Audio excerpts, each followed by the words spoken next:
Aha,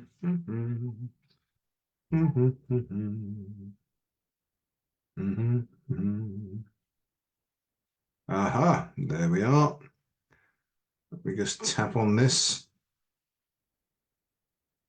Right. Couple of minutes early, but fail to prepare, prepare to fail. If you go on any teaching courses, that's the first thing they say. And the second thing is assume means to make an ass of you and me. Still trying to work that one out. Anyway, welcome everybody. Hello, Jill Butler. I know that you're watching me. You can't get away with anything. Welcome to session 12 of the IAM approach to health and well-being. So this is the final session in this series.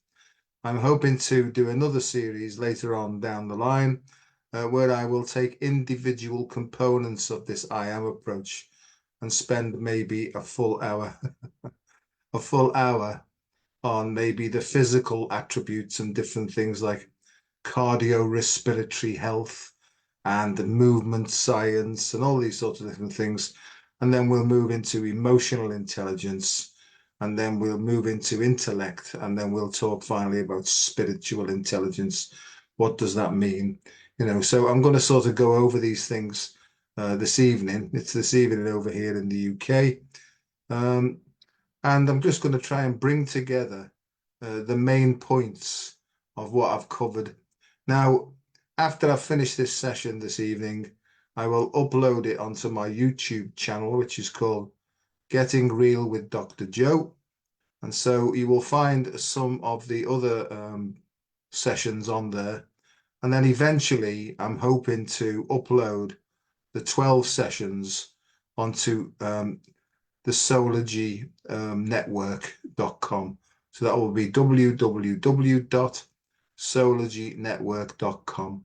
And for that, as far as I know at the moment, I think it's you need to join that one. That's $12 a month or £144 for the year. And what you get for that is basically access to hundreds and hundreds of different videos and different educational resources that will cover whoever you are and whatever you are. Ria, my love, nice to see you. And nice to see you, Ria. And Robin, nice to see you too. So that's what we're going to do. I'm going to sort of try and piece it all together. And this is just the way that I see it. And just to explain for anybody who doesn't know me, I'm Dr. Joe Delaney. I'm not a doctor of medicine, I'm a doctor in medicine. And what that means really is I'm a research fellow in medical science, but I also do lots of practitioner things as well. Like I'm a Reiki master, I'm a remedial massage tutor. I do sports and exercise science, I do health coaching, I do all sorts of different things. But I don't prescribe medications. I can prescribe exercise. I'm not opposed to medications in any way, shape, or form, as long as they're used in the right amounts at the right time for the right conditions, And I think individual choice and people giving fully informed consent about medicines is important, and that they should be allowed and not coerced in any way, right, into taking stuff, So that's where I'm up to, really about free will choice with as much information as possible, because I'm not in conflict with anybody or anything, because of my own personal experience, because medicine has helped me, surgery has helped me, and also health coaches and lifestyle coaches have also helped me. So I am just a sort of walking package of all sorts of multimodal treatments. And sitting here tonight, how do I feel? I feel emotionally calm. I feel very clear-minded, and I've got a full stomach because I've just had my tea. And if you think tea is an afternoon thing, where I come from, tea is dinner for posh people. So on that note, before I cause any more trouble, hello, John. Nice to see you, mate. Before I cause any more trouble, I'll put the PowerPoint up and I'll talk through it. Now, I will try and look at the comments that are coming in while I do it, but we'll give it a bash and see how we get on. So just bear with me 1 second while I share the screen. Zoom keeps changing all the time. So we'll look at that there. So if I move myself away from here, there we are, I can see things a bit better. So the IAM approach to health and well-being, what does it mean? Well, IAM stands for Innate Asset Management, and I'll explain this. But the IAM is a term used to explain the creation of everything, source creator itself, the first mover, the primal sound, and all these different sorts of things. So different philosophies and different indigenous tribes call it the different things. But if you're a religious person, you could say God. If you didn't do that, and you were a quantum physician type person, you could call it the Higgs boson. There's all sorts of different names, but it's the first moment when everything started to be created. And out of this big bang, because that's how physics people explain it, that there was a great big bang about 13.1 billion years ago. And those figures change all the time. But what happened is it was almost like the source creator exploded into trillions and trillions and trillions of stars. And as the stars got further away from this first explosion, if you like, the energy started to condense. So this was all energy, and this became differentiated energy. And then as the stars started to coalesce, they formed planets, or if you like, they formed galaxies, and then solar systems, and then planets. And planet Earth is one of those. And we are basically this. This is representative of the human being on planet Earth. And what happens is, and I'll explain this as we go along in a minute, we sort of enter here at birth or at conception, and then we reascend to go back home, basically to source itself. So that's the way I see things.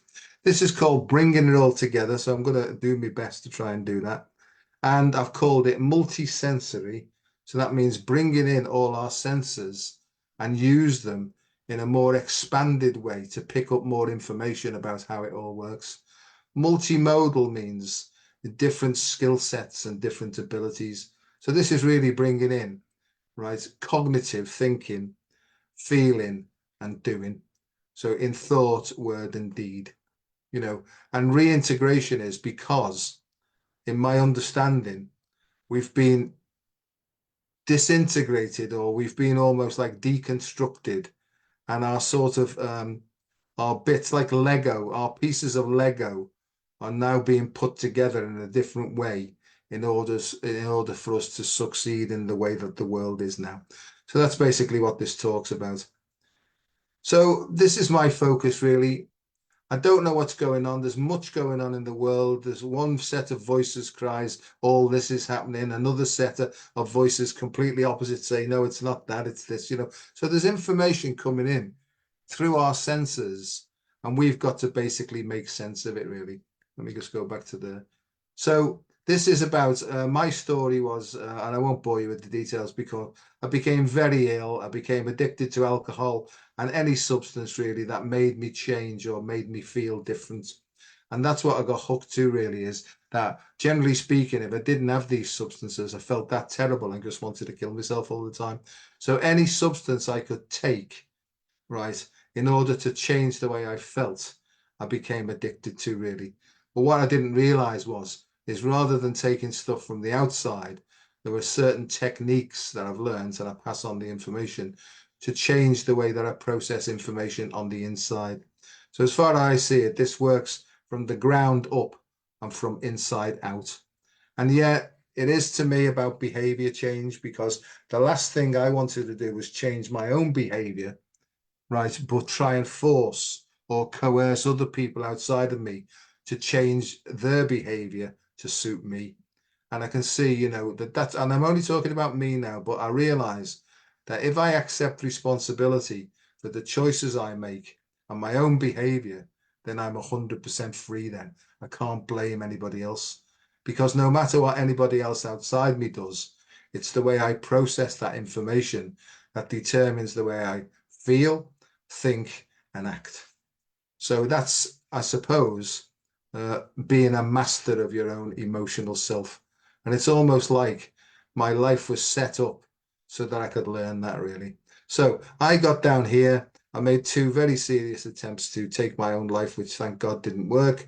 And slowly but surely, I've been able to tune into my internal self, if you like, my innate intelligence, and be guided step by step back up through this stuff.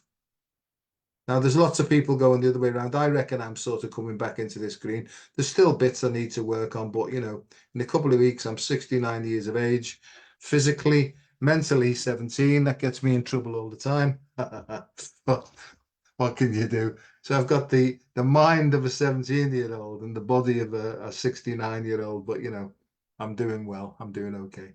So lots of people are actually falling down this slippery slope now. And my job really is through sharing my experience, my strength, and my hope. If I can stop them, if they can realize at this point here, then they don't have to go all the way down. So I'm almost like helping them to raise the rock bottom so they hit it earlier, you know. And I think I have over time just by sharing what's happened to me. I think other people have said, hang on, I can see myself going like that now. Maybe I'll pay attention to this fella, whoever he is, and maybe take on board some of the things he's saying, you know. So that's what that's about. I honestly believe, and I didn't know anything about this, that the whole planet, in fact, the whole universe is going through a shift. Now, if you're a yoga practitioner and you listen and you pay attention to the theory of yoga, what yoga believes is that there's cycles within cycles within cycles changing all the time.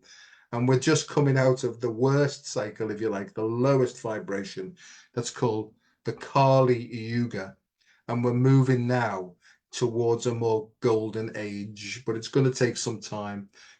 So it's almost like at the bottom of the Kali Yuga, the world couldn't get any worse. You know what I mean? That behavior, right, is so far away from how it could be and should be that it's almost like the universe comes in to say, hang on, you lot now, I'm going to show you, right, how it's supposed to be, right, when you're working from love and compassion. So what I'm going to do is I'm going to get behind you. I'm going to help you to let go of all the conditions and programs that cause you to be horrible, right, and to show you what it's like to live in love, to live in compassion, to be caring, kind, considerate, and all that sort of stuff. And I think that we're all being forced, if you like, by this universal flow, right, to actually examine our own behaviors. And the problem is that I took a long time to do this because I was gripping on, because as I say, I didn't want to change me. I just wanted everybody else to change to suit me. And I think that was basically my problem. So we're shifting now, whether we like it or not. And this force is coming in. It's almost like a cleansing energy. And another way to say cleansing is purging. And I think that that's what the root cause of the root of the word purgatory is. I think we're all going through, if you like, a great purge or purgatory, and we're back now on the golden steps to heaven. I could write a song there, but I didn't know any of this stuff now, but I believe this. Well, I don't even believe it. I know wholeheartedly that this is actually what's happened. There's a great shift. The flow of the universe is shifting in a different way, and we're almost like being forced to face ourselves now. And so there's all the cycles within cycles. And this is where these cycles and the changes of these cycles are changing the Earth's vibration. And if anybody's into Schumann resonance, then the Schumann resonance, right, is increasing across the planet, well, globally.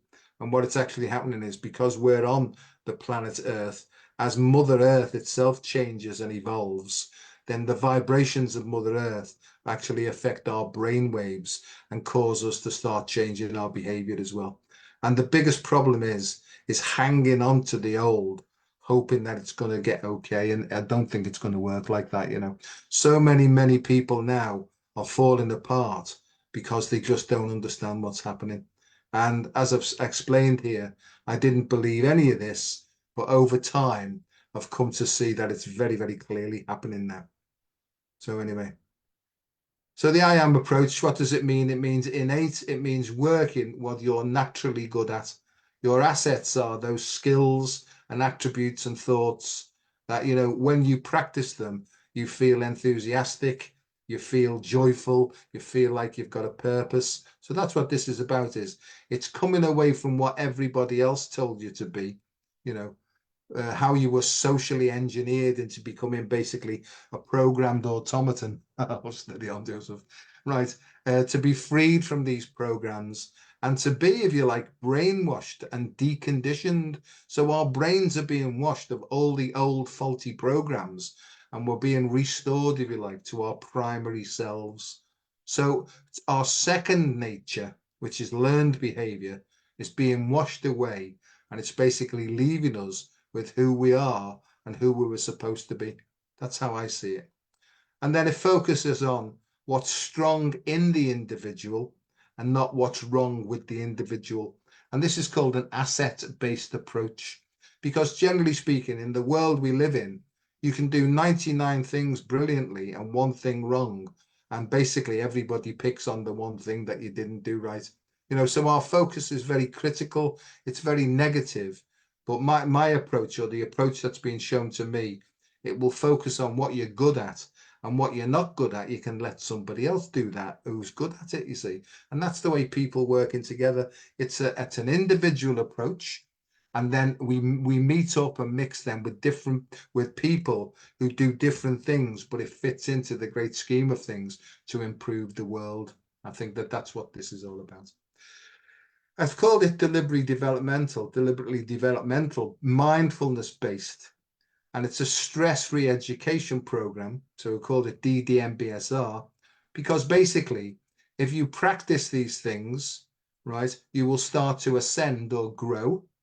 It's mindfulness based because it's based upon, believe it or not, it's based upon breathing and modalities and techniques to actually create more brain space so you can think more clearly and much deeper.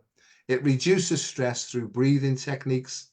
And as I say, it's a fusion of ancient wisdom and modern knowledge. So I'm what you call a neuroscientist, right? And all that means is that I understand a little bit on how the electrical system of the body works, And this is about ancient wisdom, not ancient knowledge. This is about wisdom. And the difference to me is knowledge is an accumulation of information. But wisdom is when you've taken the information and you've acted upon that information received, then it becomes a felt experience.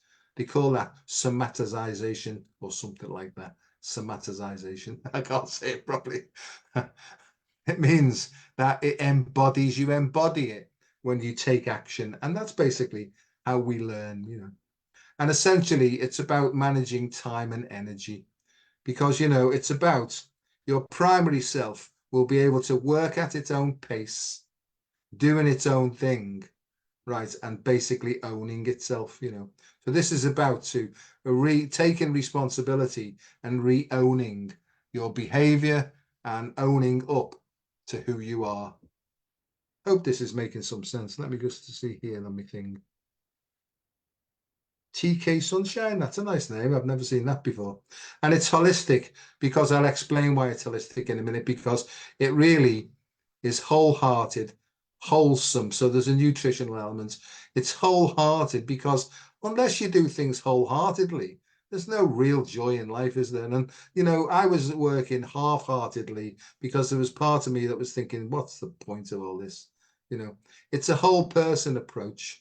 And I've got a 4-quadrant approach to what it is to be a whole full spectrum human being. Okay, next.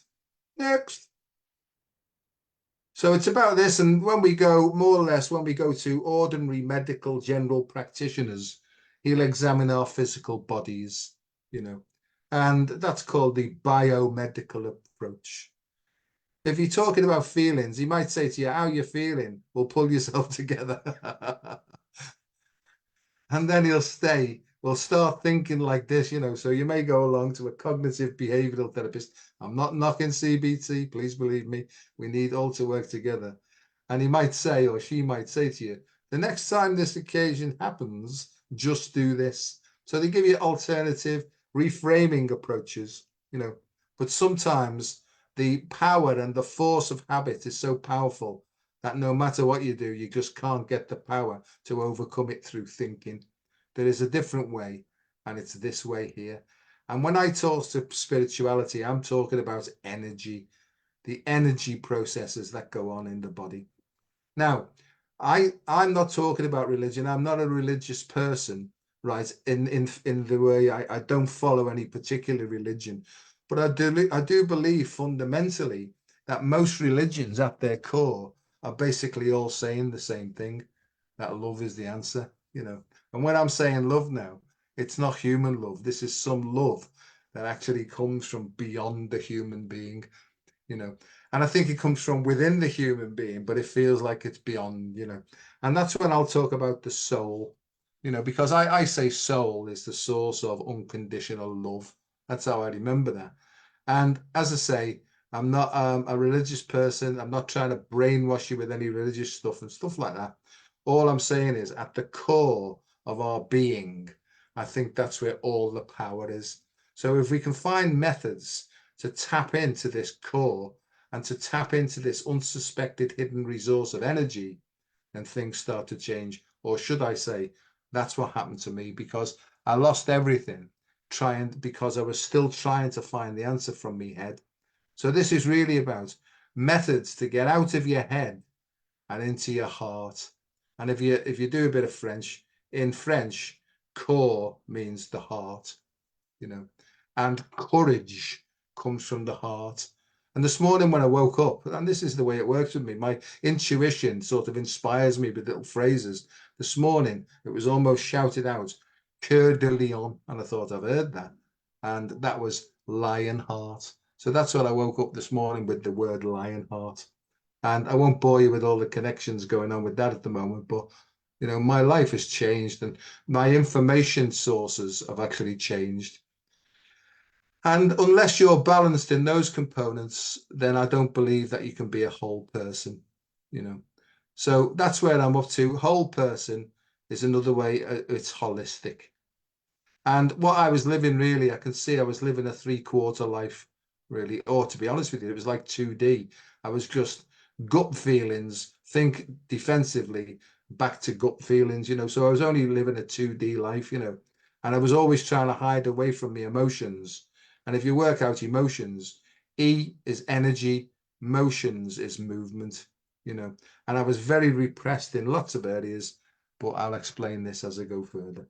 I don't know whether this is making any sense, but I don't get any feedback. Here's the thing. I got this from the internet. I don't know where they got it from, but if you're watching and you created this, thanks very much. And if you want me to take it down, I'm not going to. You'll have to find out where to live first.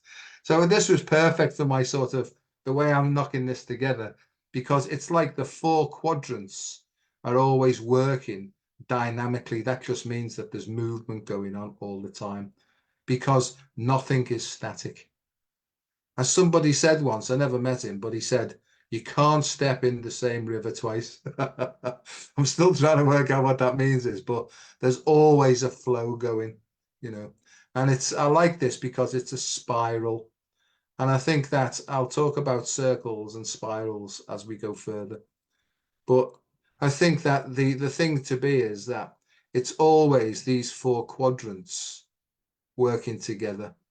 And I don't see things like in circles, I think things in spheres. To me, when people put sort of visual things up, we see them in 2D, but I have a thing in me that almost like changes them into spheres or globes. Okay. And people ask me, what is it exactly, Joe, that you do? And I say, well, I'm a consultant in psycho, neuro, endocrino, immunohematology. And then they say, and they don't ask me questions after that anymore.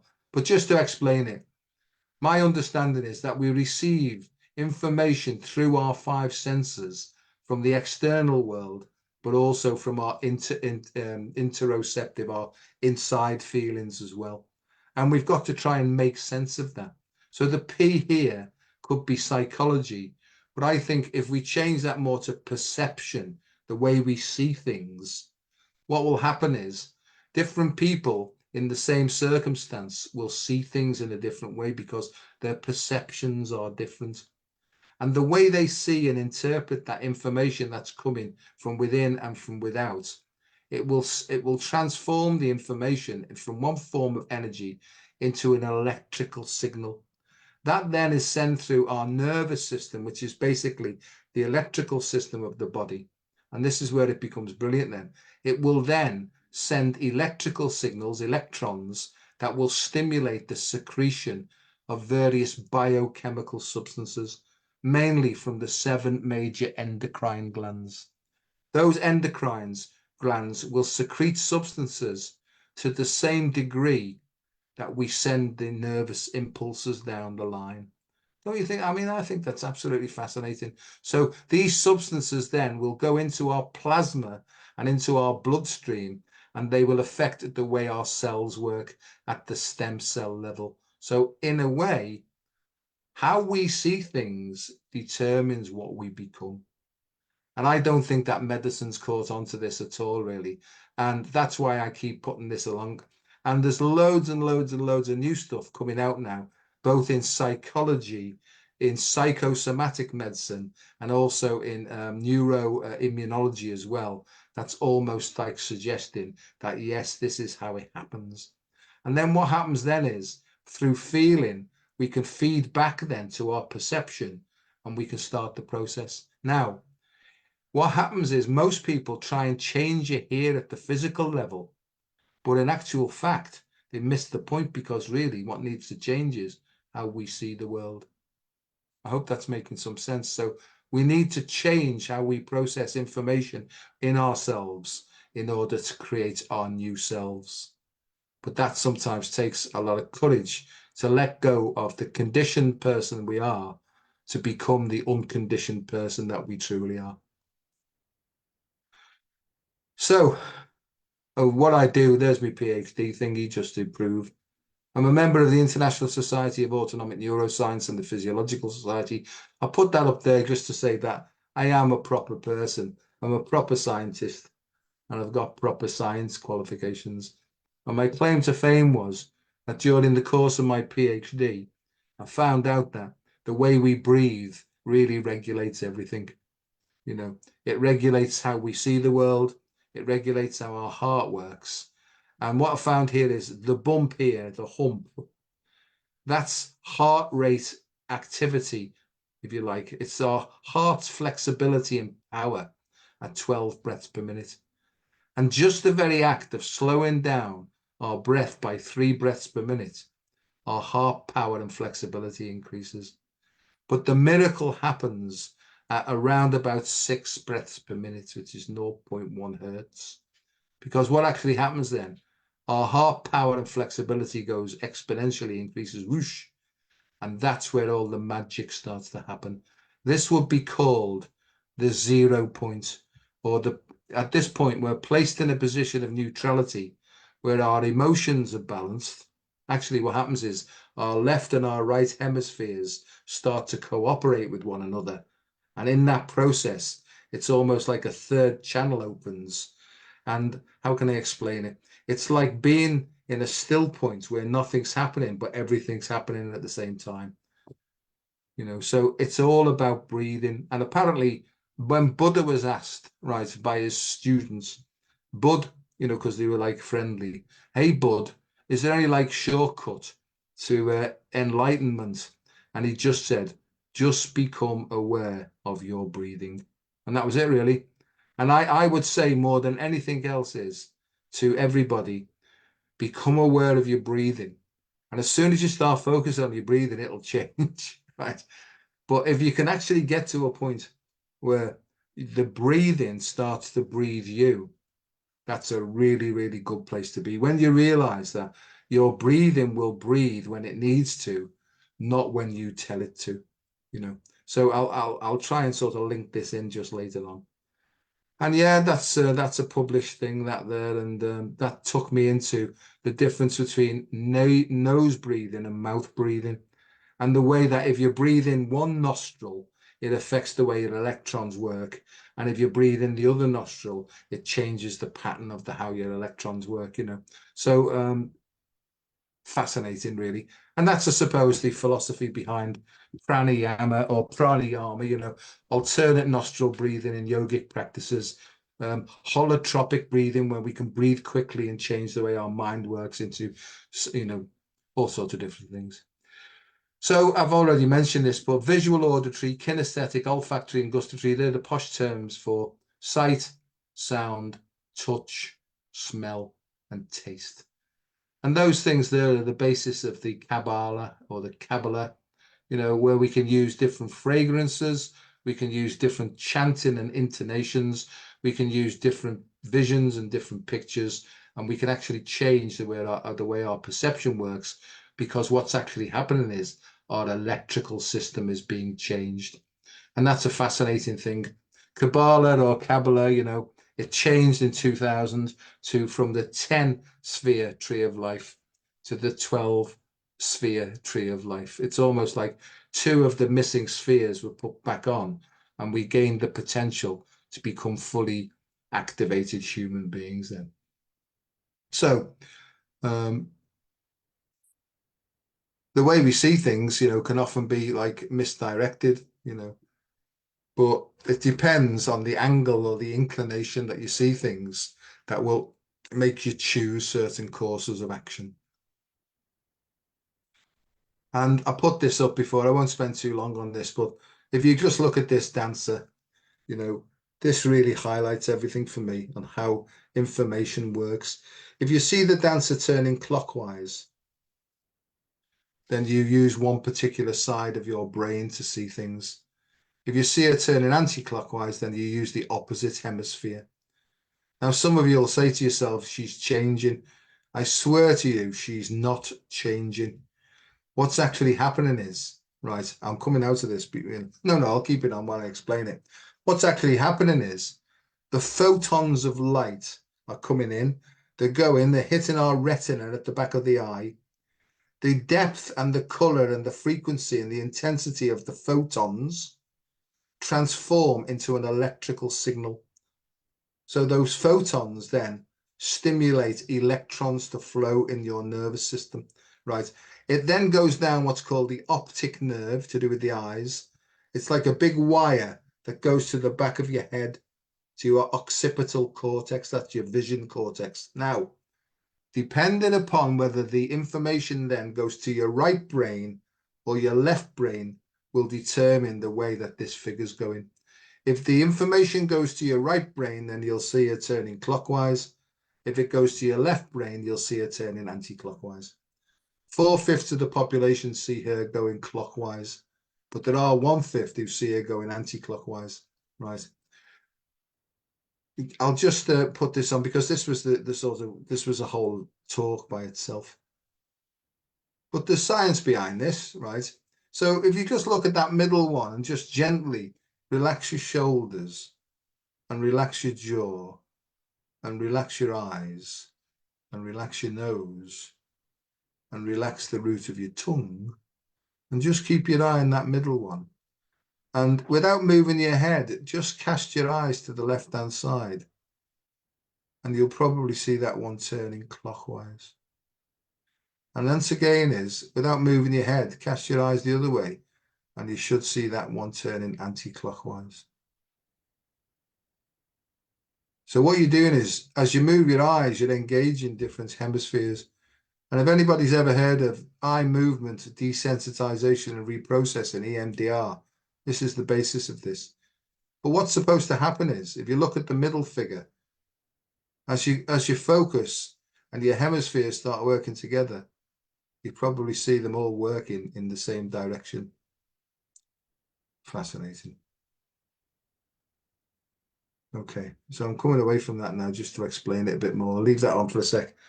So the idea would be, and this is what I found out, was that in stress, we default to one hemisphere or the other. And so in stress, you will default to the hemisphere that you used to cope in the first 7 years of your life. So you basically go back to childlike protection mechanisms. And most of us, even as adults, do that under stressful circumstances. And the other thing is that I've learned is I was so disconnected from my body's feelings and the signals my body was trying to show me, right, that I've had to I've lived my whole life out of body. So people have out of body experiences, and my whole life was out of body. So what I found is I had to get back in my body, get back to groundedness, and then everything then started to balance out. I didn't know this, and when I drank, it basically shut off one side of my brain so that I only had one way thinking then. So I felt complete. See what I mean? That's how drink and drugs con us, is they close down the communication network and allow us to work in a single track way, you know.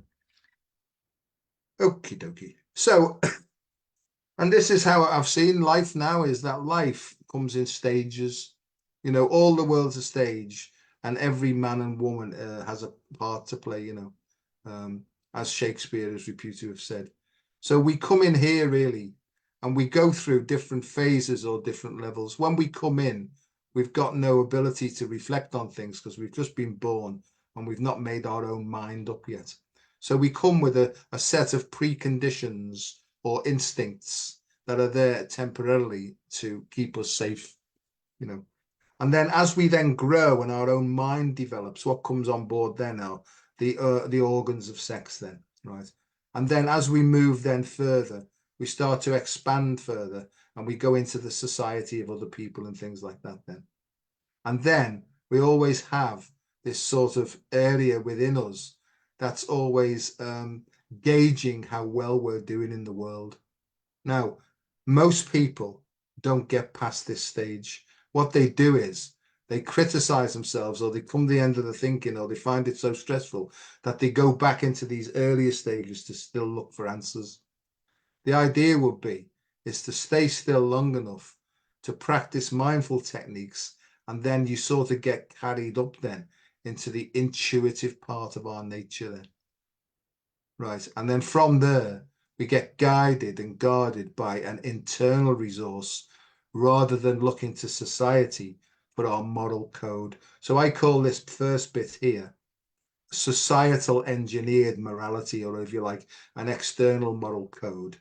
But as you get to this point of almost crucifixion and rock bottom, you can either keep going back round, right, or even just want to be off the planet, or you can sort of stop, surrender, and almost go deep within and ask this deeper part of ourselves.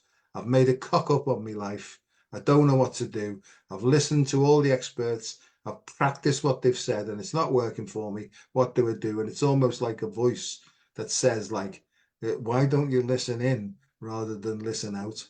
And that's what happened to me. It was like a miracle, really, is I started to get information that was emerging from within me rather than coming from the outside. And I suppose that could be called one of them, the epiphanies. That's what happened to me. I got like an epiphany type thing where it's almost like my intuition and my innate intelligence says, yeah, listen to us, son. We've been watching you for ages. We'll guide you through the process now. So surrender's the way forward, but you're not surrendering to something outside of yourself. You're actually surrendering to the next level of your being. And so I started to self-care. I started to listen to my insides, and I started to follow the information received, and everything started to change then. And then I discovered then, I was almost like guided backwards to see the misalignments of my youth and stuff like that. And then, I suppose, I'm getting towards this sort of thing where I'm totally comfortable in myself. Um, of course, I'm interested in what other people's opinion of me, but I'm not really bothered, to be honest, because I've got a much better opinion of myself now.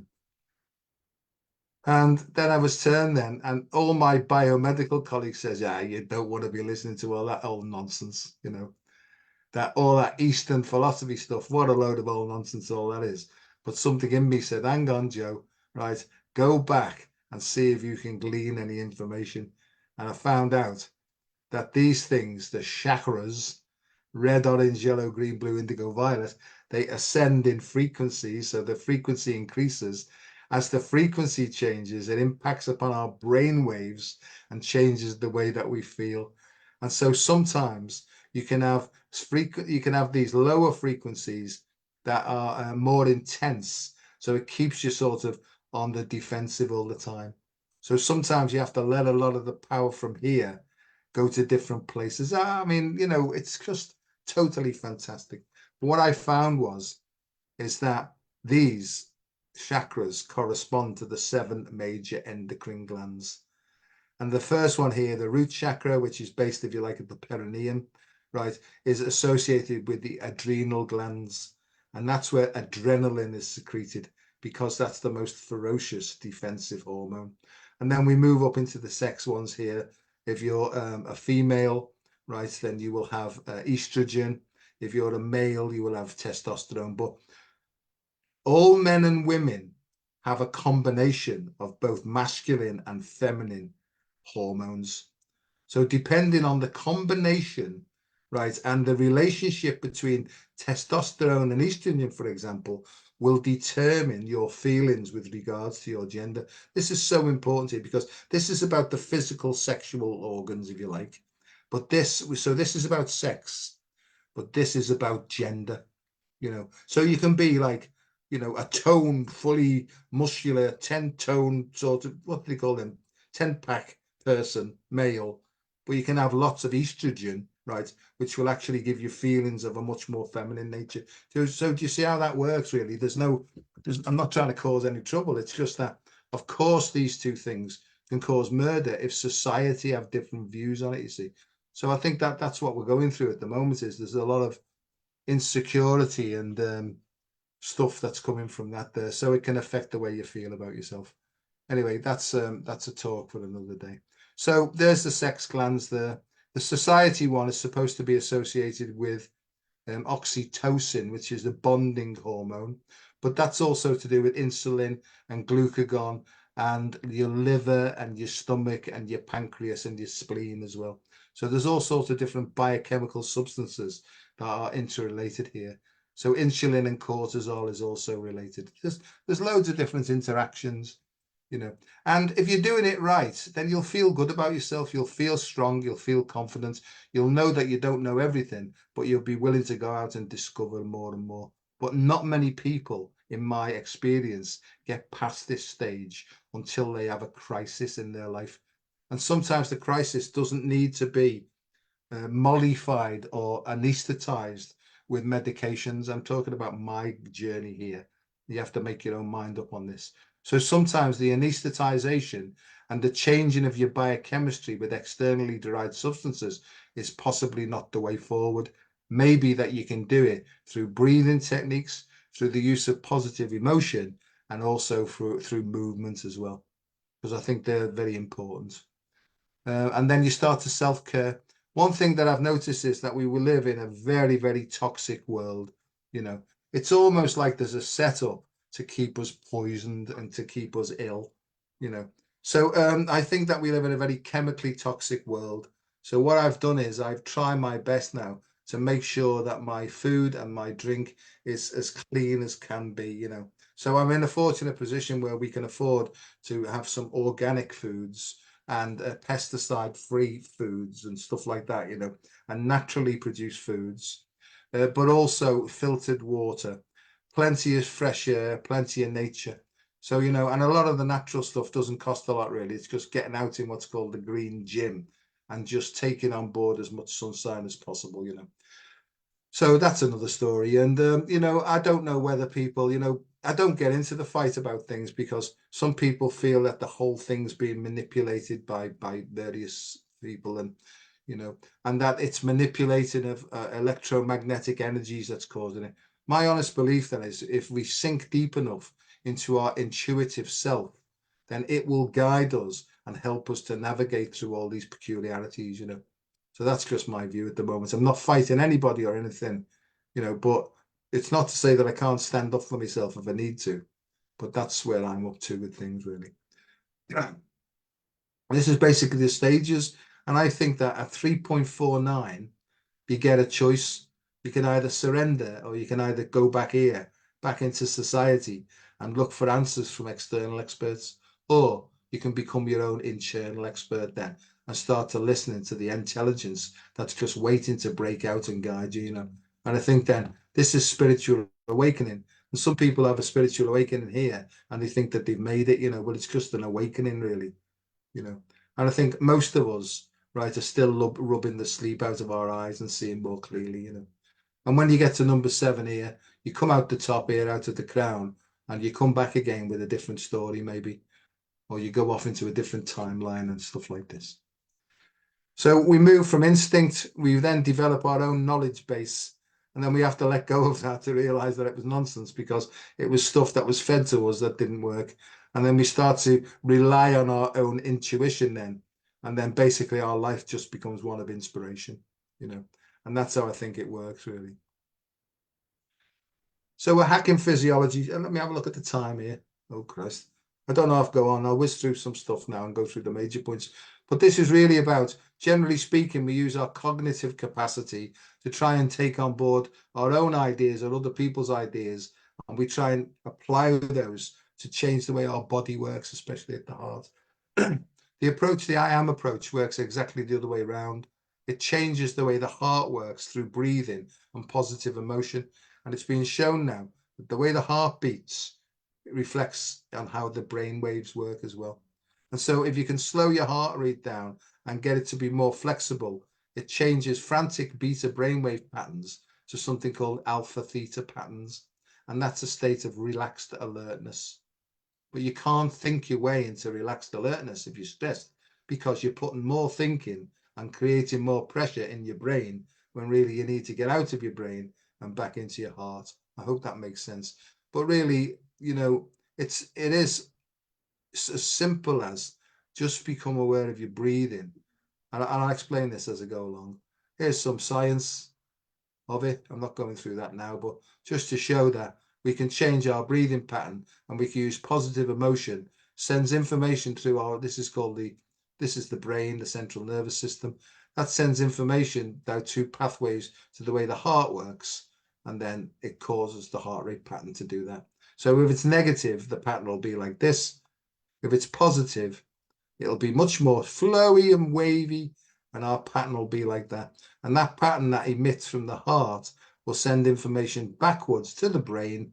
The brain waves change. We feel more comfortable. We feel more confident, and therefore we can make healthier choices.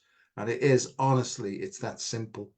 But what happens is the brain, or the mind, if you like, sends information to the brain because it's already programmed in pattern matching, and we're just like automatons. So it's almost like we've got to become aware of this through mindfulness, step back and get to the space between breaths where we can say to ourselves, is this an old pattern? And do I really need to do this? And generally the answer is no. It's what your mother told you to eat, and maybe you don't like that anymore, you know. So it's things like that, you know. You know, so we do need a bit of oomph in order to stand up for ourselves if we need to. But if it's too much, we can become power driven, we can become narcissistic, we can become manipulative, you know. But we need more of this. And if we don't get enough of this rest and relaxation, then we stay in this tense situation all the time. And you might have noticed that as the great shift of consciousness is coming in, more and more people are getting angry, frustrated. The driving on motorways is frantic now, especially if you've got a white van or you're in front of one, right? But that's what's happening. And it's as a consequence of the Earth's vibrations changing, the Schumann resonance is increasing exponentially as the sunspots, you know, explode and whatever. And also it's increasing the vibrational rate of people, and it's making them more and more frantic.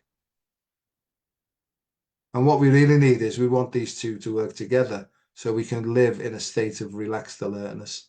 And they say if you don't want to fight, don't get in the boxing ring. So can you stay out of the boxing ring? Can you breathe away any triggers? And so can you get to a state where your emotions are calm and your thinking's clear, because you've got a much better chance in that situation and in that condition of making more healthy choices. You know, it doesn't make you a saint, but it just means that the quality of your choices are improved, you know. So that's what we're looking for. I'm going to whiz through these now because, time's getting on. But what we're looking for is we need to be optimally aroused. And that's not just sexual arousal. That just means that we've got some oomph in our tank. And we don't want too much, right? And we don't want too little. We just want a balance point. And this balance point will be different for everybody. And this is basically when you find your own resonant frequency and you can work at your own pace and you can do things in your own time and whatever, So when society gets back to understanding this, then society will change, And obviously, if you're working for somebody else, they'll decide what pace you work at, right? And if they understand how it works, then they will their profits will increase if they understand about timing and biorhythms. But if not, the higher up might try and put more and more pressure on those on the sort of shop floor, if you like. And there'll be more and more people getting stressed, becoming mentally ill, leaving work and stuff like that. And that is what is happening globally at the moment. And so we spend time looking at stress. But really, it's about this. Most people think that they've got it sorted. I thought I knew what was going on. I thought I knew what who was doing what we do and all that sort of business, But really, only 1/5 of our information gets processed consciously. There's 4/5 being processed below the level of consciousness. This is our short-term memory. This is where all our programs. If anyone wants to know the term, it's called psycho-cybernetics. And it's simple pattern matching that causes an action to take place, mostly below the level of our consciousness. What does that mean is mostly we've got no idea why we act in certain ways. And it's only by stopping, by becoming more mindful, by focusing our breathing, can we just get to that space between breaths where we can see clearly, why do I need to take this action? I think I'll decide not to this time, or I'll decide to do it, So it's a practice, it's a process.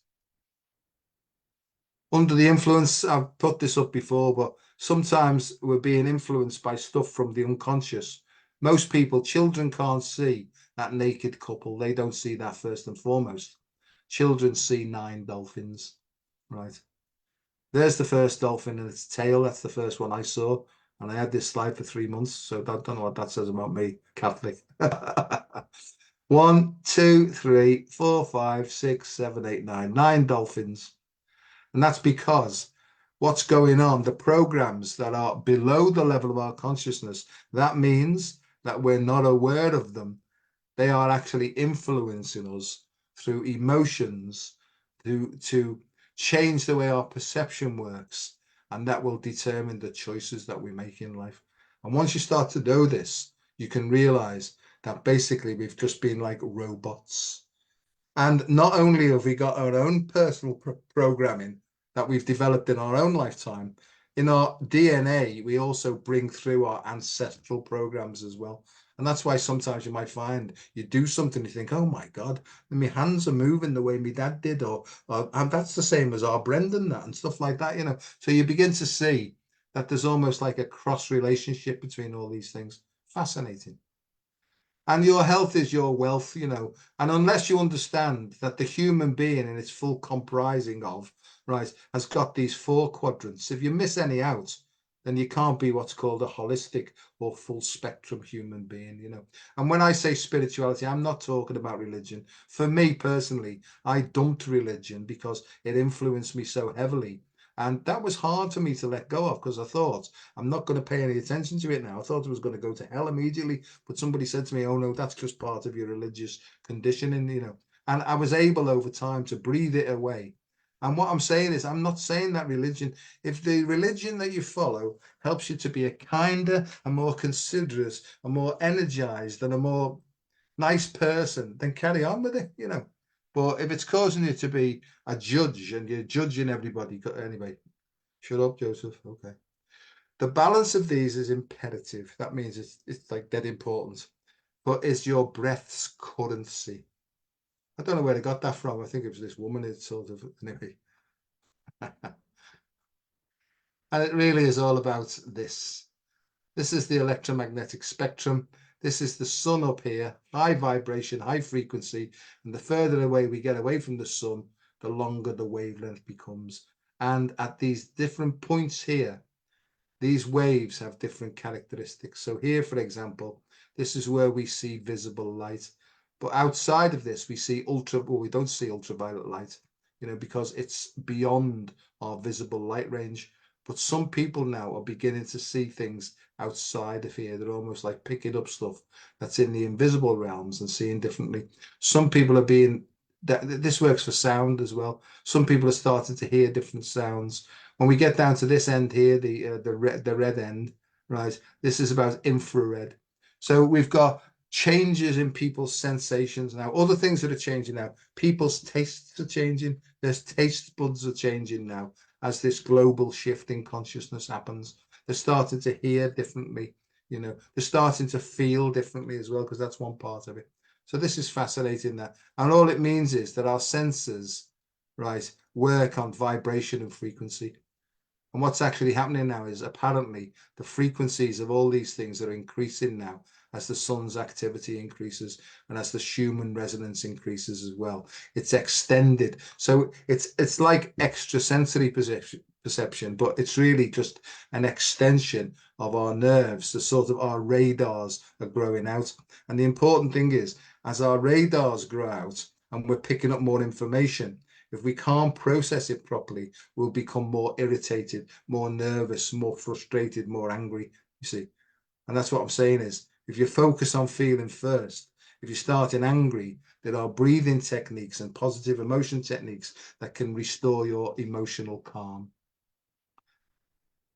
So there's the sun's rays, and there's our planet Earth here.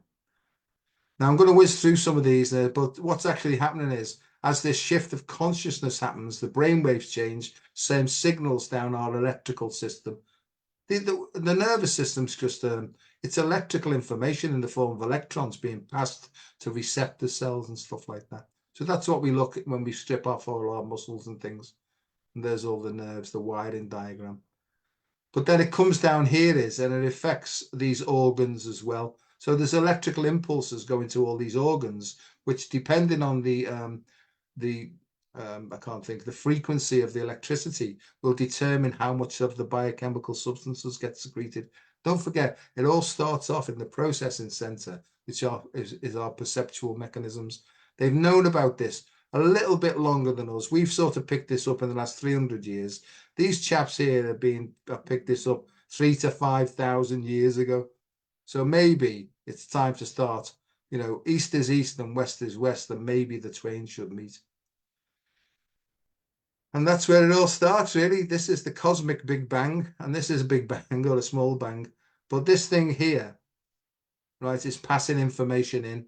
And not only does it pass information in from our parents, but also encoded in our DNA are our ancestral patterns of behavior. So sometimes we can actually be working from our ancestral patterns that have had nothing to do with us, but they seem to come through in our lifetime. And that's a story for another day. And so the egg will contain the female part. This is the egg, the ova. This is the sperm.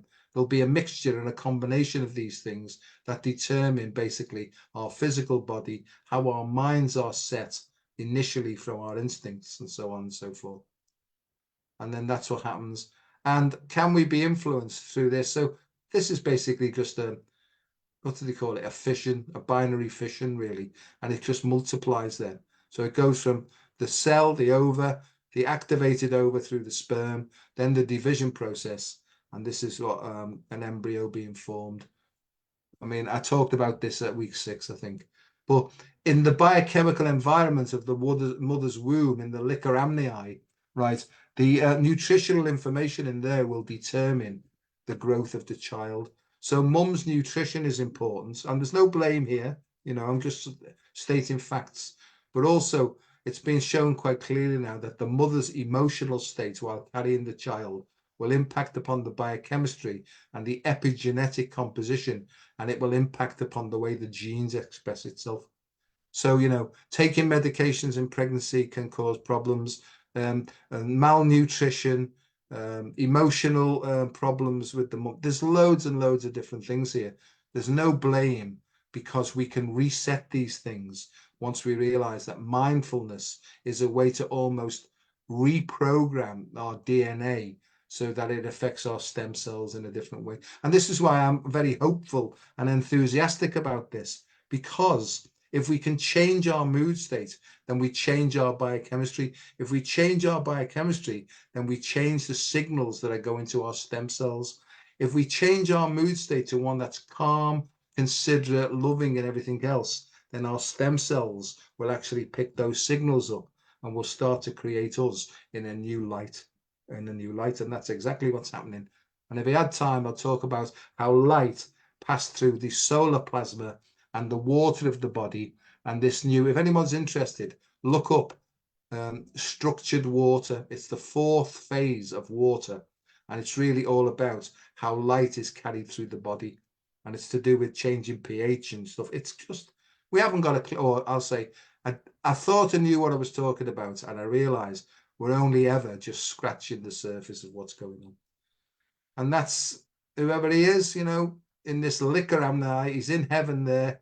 He's just about to be popped out into hell, or popped out into a situation where he's got to take certain choices to climb back into the womb of the mother, And there's the cosmic eye, and it all depends on carbon, hydrogen, oxygen, nitrogen, phosphorus, and sulfur. And they're the basic fundamental principles of life. And if we don't get those right and the nutrition at night right, then obviously there's going to be problems further down the line. And that's how it works. It starts off at atoms, but the spiritual component goes, well, okay, these are atoms that form molecules. Then it forms our musculoskeletal system, and then it forms organs, and then the organs get together in a system, and then the whole system becomes us then. That's what happens. There's a materialization of these things. Anything can go wrong in these things, but if we can work on the positive, we can make things right at an early stage. How do we do that? Well, we go into the subatomic and the energy components. And that's basically what Reiki healing's about, sending out love, sending out love to water and all this. It changes, these vibrations change the way the subatomic things work and get together, in a process called sacred geometry.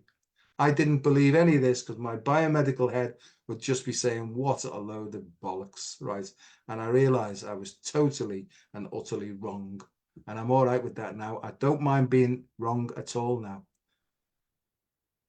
And the next thing is nutritionally as well. Believe it or not, there's so many nerves in this stomach here that we're sending information back biochemically back to our nervous system all the time.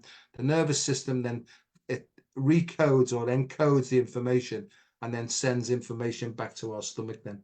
And one of the biggest things is obesity, and type 2 diabetes is massively on the increase, and it's directly related, in my view, to stress. And people feel hungry, right? And therefore that they eat more. It's not hunger, it's stress, right? It's a stress signal saying, I'm under stress here. I need energy for now, but it's happening so often now. I need to store energy. So these are stress signals. So through mindfulness, if you can reduce the stress signals to a more calm state, then you don't get that hunger-like feeling. That isn't hunger, it's stress. And don't blame yourself, because most people have got no idea why they're stressed, right? So this is almost like a process of getting to know yourself. So I would say stop. If you're having problems with weight and you don't seem to be able to stop it, just stop. Sit in your heart and almost like ask your heart, how do I need to change this action and stuff like that, It's fascinating, really. So, you're innate in, and I call it, rather than soul, I've called it soul eats 5D. This is 5-dimensional thinking. And it's really is to reject the diet mentality, because diets don't work. And it's to honor your hunger, but not stress. It's to make peace with food. Don't let anybody else tell you what you need to food. Let your innate intelligence, and I'll call that the soul, let your soul decide what it wants to eat, not what somebody else tells you and tries to guilt trip you into other stuff, Challenge the food police, like I go out eating with my wife. She's always looking. She said that was living once, and anyway, that's just my story. And I'll say, I'll have another portion then. Thank you. Discover the satisfaction factor. If you eat slowly and chew more, right, you get filled full quicker, right? But you have to be mindful, because if you're running around with a butty in your mouth, looking at your phone and rushing from one place to the other, it's probable that you're not really treating yourself well. And don't get me wrong, I haven't sorted these things out fully yet, but I'm getting better at it. Feel your fullness. Just wait till the food hits your stomach. Cope with your emotions. Okay. If you're emotional, right, and you use food to temporarily give you a feeling of fullness and satisfaction, then the food's not the problem. It's your emotions that need sorting out. And the emotions, we are responsible for our emotional health. It's not anybody else's fault. It's the way we process information that's the problem. Respect your body and everybody else's. And move. Emotion means energy built up to move. So if you've got a bit of an excess thing, think about moving a bit more often, But more than anything else, honor your health. What is health? Well, there's a physical, there's an emotional, there's a mental, and there's a spiritual component. And if you allow your spiritual side to guide your choices, like me, you've got a much better chance of doing more healthy things.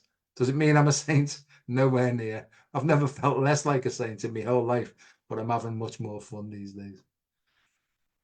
So that's that. And we really need to understand that there's invisible forces guiding us. This is the meridian system. Generally speaking, medicine in the West doesn't believe any of this, but 3,000 to 5,000 years of yoga, Tai Chi, Qigong, they know the energetic patterns of the body, and they know that this magnetic energy influences the electrical energy of the body. So if they can make the change here, it will send better signals to the body, sending better signals to our organs, and therefore we get a choice then whether we want to make a healthy choice or an unhealthy choice. And by the way, pain is simply a blockage of the free flow of this vital energy. So any pain, you can do one of two things. You can say, hang on, I've got pain. I'm going to get up now. I'm going to stretch. I'm going to change my body in a certain way. I'm going to do this, that, and the other. You can either do that, or you can take some tablets to anesthetize you, your choice, but they might have further problems down the line. Right, I've done that one already. Let's see where I'm going with this. Let me have a look at the time. Oh, welcome. Oh, God, I've gone right past the time. So there's 12 dimensions of being a fully human being. That's a story for another day. It's all about, if you only get up to like halfway, you'll just keep revolving. But if you then start to go in and be guided by your inner navigation, you'll start evolving. So this is from revolution to evolution. And evolution is spiral because it expands the further we go on, And there's those wonderful chakras again. That's what we're looking for. We're looking for a free, unrestricted flow of vital energy. Some people call that spirit. Some people call it unconditional love. Some people call it what you like. But rather than think about it, start feeling it really. And that's what a spiritual awakening is. When you start to feel this Kundalini energy rising and flowing through all your meridians and stimulating your nervous system and stuff like that. That's connective tissue. That's a story for another day. Oh, there's the 12 things there. So I'm sorry, but I'm going to have to sort of stop this now because I've tried to condense these 12 sessions, but it really is all about alignment. And we need, in my view, we need strongly to teach this, right, even before conception, And it's the conception process. I'm not going to talk about that now, but, anyway, that's another story. So if we get it right, we can move through this. We've got poor posture. We've got poor alignment. By practicing these techniques, we're guided to do different things. And then we get back to fully aligned. That's where our physical, emotional, mental, and spiritual bodies, guided by spirit, right, reset us to perfect balance.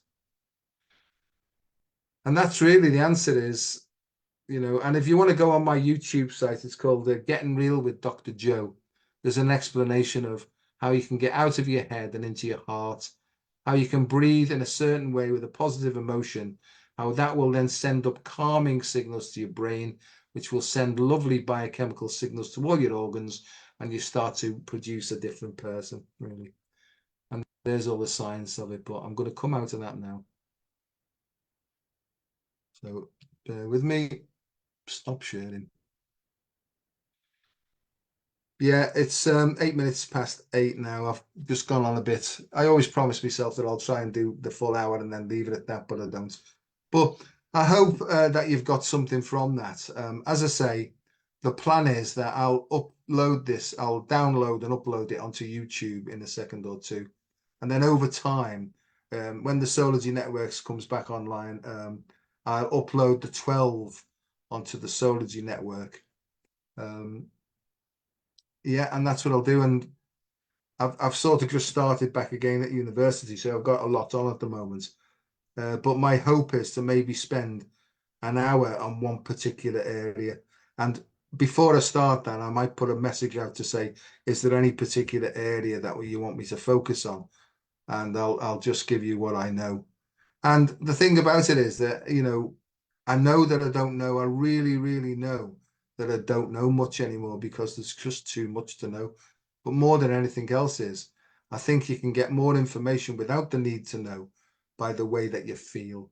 So if you focus on feelings first and try and ask your heart intelligence, if you like, why am I caught? Why am I feeling like this? Can you give me some inspiration as what I should do to unblock this?